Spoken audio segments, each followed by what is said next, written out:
మన జీవితం మారాలి, మన ఆలోచన మారాలి. దేవుని కోసం మనం నిలబడే వ్యక్తులంగా మనం ఉండాలి.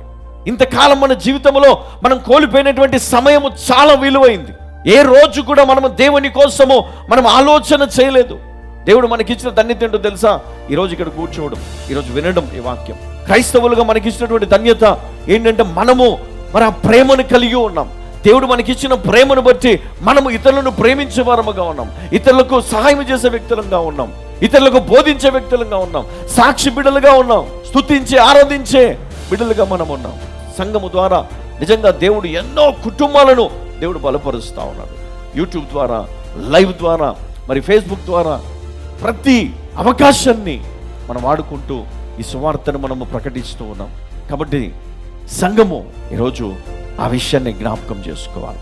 మనం ఎక్కడో ఒక దగ్గర మనం పడిపోయాం. ఎక్కడ పడిపోయాం, ఏ విషయంలో పడిపోయినామో ఒకసారి మనం ఆలోచన చేసి ఆ విషయాన్ని కనుక మనం సరి చేసుకొని దేవుని దగ్గర మారు మనస్సు పొందితే నిజంగా చెప్తాడు, నీ ధన్యుడవు, దేవుడు నిన్ను ఆశీర్వదిస్తాడు. హల్లెలూయా. నీ పరిస్థితిని తిరిగి చక్కపరుస్తాడు దేవుడు. ఈరోజు నీకున్నటువంటి పరిస్థితిని చూసి నువ్వు భయపడుతున్నావేమో, ఆ రోగమును చూసి భయపడుతున్నావేమో, ఆ యొక్క శోధనను చూసి నువ్వు భయపడుతున్నావేమో, వాటన్నిటి నుంచి దేవుడు నీకు విడుదలనిస్తాడు. హల్లెలూయా.